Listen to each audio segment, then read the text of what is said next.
Hey YouTube, Joss Christina here. Today I'm going to share this scraggly old document with you. This is from July of 1975. It was written by an author named Margaret Cokley, and it was written for Liberty Bell Publications. It's entitled, Like It or Not, New U.S. Constitution is Ready. So I took the liberty of typing it out because it's pretty hard to read. Let's begin. Like it or not, the new U.S. Constitution is ready. Now, bear in mind, she is talking about the Equal Rights Amendment in a context of her time, okay? And she talks about Watergate and all kinds of things like that. And she talks about something that was supposedly sure to happen by 1976. And we have to keep in mind that knowing the overall agenda is flexible, doesn't matter if it's 21 or 30, they're still headed towards the same goal. So in this document, we see a lot of what's going on in current events and over the past year. Okay, I digress. There is no need to worry about the Equal Rights Amendment becoming law. Not anymore. It isn't supposed to win. The behind-the-scenes manipulators were just using these militant women's lib groups, the NOW and all the others, for a smokescreen. NOW was the National Organization of Women. If they kicked up a lot of dust, hollered long and loud, attracting attention nationwide, we would not notice what was going on behind the scenes. What would be the necessity of adding an Equal Rights Amendment to the U.S. Constitution if it was going to be scrapped in 1977? Scrapped in 77, our Constitution? Exactly, that's what I said, scrapped.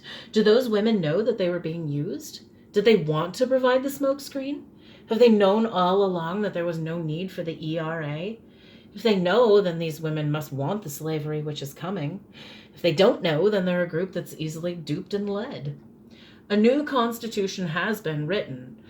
6 years in the writing, it was completed by the Center for the Study of Democratic Institutions in Santa Barbara, California in 1972. Announcing that they had engaged some of the most educated minds in the nation for the writing of it, the new constitution was published in the Center magazine. Thus, the behind-the-scenes conspirators were notified that the plan was ready. How will it be possible to ram the new Constitution down our throats? You can see how if you take a good look at what's going on today, with the worst yet to come. The 1929 to 1933 stock market crash and depression that followed was planned to the very hour, probably as a trial for what is coming now. That one was controlled. This one probably won't be. It would save them a lot of trouble if we killed ourselves off in the wild fighting in the streets, the robbing and the looting, the burning and the preying on the elderly and children.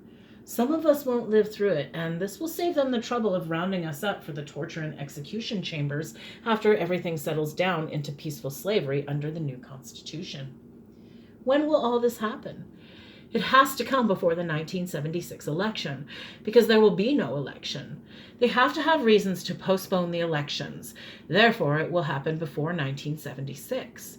How much time does that give us? It's already July of 1975. Do we have 2 months, 3 months, maybe 4? It can't be longer than that.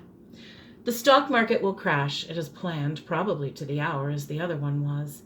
Bear in mind that they will have worked long and hard to bring this about. They have come this close to their goal, they won't want to lose it. With the crash will go the banks. All in the country will be ordered to close. Persons in heavy debt will be foreclosed on immediately. Jobs will go, millions will be out of work and without a dime. No government to turn to, government will be no more. The chaos resulting will be worse than any television horror movie. The cities will be the worst. You who live in rural areas maybe can eke out an existence from the land by hiding food and water, staking out boundaries and guarding them night and day. However, you will have to be prepared to live in this fashion for about 2 years. A call will come out of all of the suffering and confusion for something to be done, and it will be answered by the setting up of a constitutional convention for the purpose of writing a new constitution, because the old one no longer fits the times. Look at the suffering and the lack of control everywhere.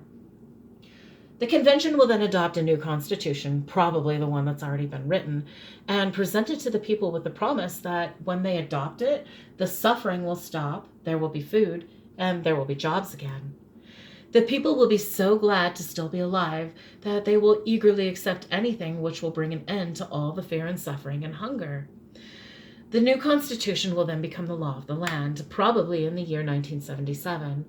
Ford will by that time disappear, and Rockefeller will be presented as the candidate to run in the election, which should have taken place in 1976. By the new Constitution, he will be elected for 9 years. Senators will be appointed for life and will be fewer in number than now. State lines will be absolved, and it will become the United Republic of America. It can't and won't happen. Listen, I've told you that the Constitution is already ready, but there's something else, too. The bipartisans of 33 states have already passed resolutions rallying for a constitutional convention.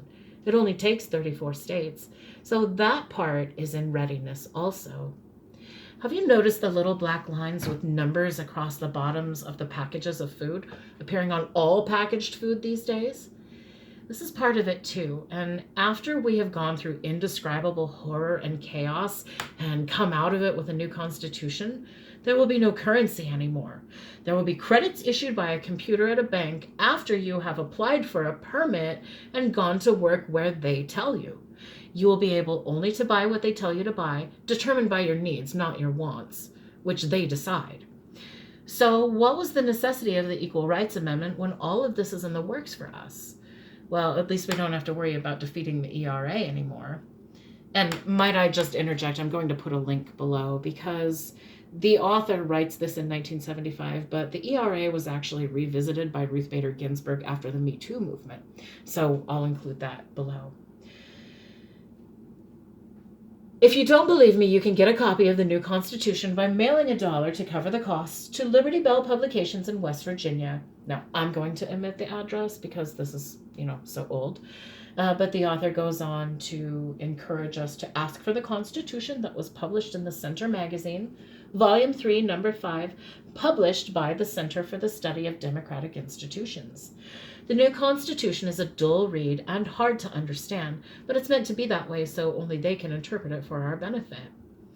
That's it, folks, and it's coming right on schedule. You and I are faced with the destruction of all that we hold dear. The planned collapse of the American economy will result in anarchy and revolution.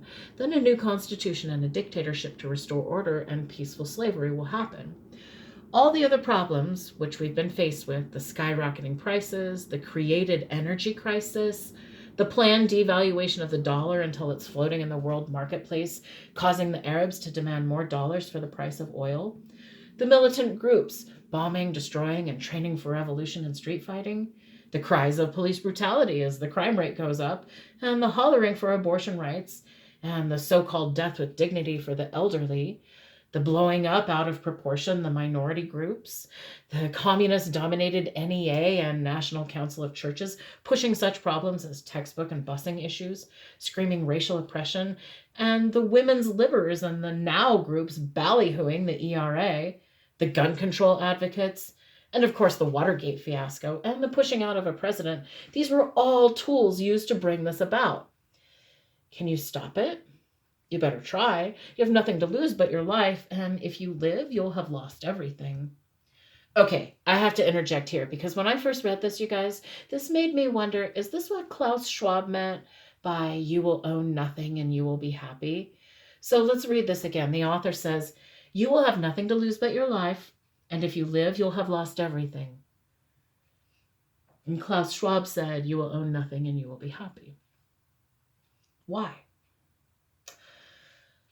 Things are sure turned around. Today, it is the real American who has to go underground, and the communist is the one taking us over, and the one's out in the open. A woman of Billpe, Ohio, sent me a book titled Jesus Loves You with the inscription reading, "It is coming, we all can see it just by looking around us, but Jesus knows it's happening." This implied that we should relax and let him solve it for us. But folks, we can't solve it that way. Jesus helps those who help themselves, so keep your guns, we'll have to fight. All right, that concludes the paper written by Margaret Cokley in 1975, and I have to agree with her on a lot of key points here. It is a tyrannical attempt. It's the worst we've witnessed, but I also believe the worst is yet to come. And the financial market is about to collapse. We see cryptocurrency going through the roof. The housing market, well, you live it. Hopefully you have a roof over your head, because a lot of people don't. There's food shortages, and the food supply is so controlled right now. The cost of everything is about to go up again. So being a prepper and having some food on hand, it's smart. It's more than just a good idea. It might save your life. Now, she says you're going to have to be prepared for a couple of years. And we know that the government came out and said that we should have 6 months of food and water on hand. But I really think it should be closer to the 2-year mark. So what if this is just around the corner, you guys? We are the generation that has to stop this. It's our responsibility. Right. I hope you enjoyed this paper, and thank you so much for joining me. Thank you for your time, and I'll see you soon. Bye for now.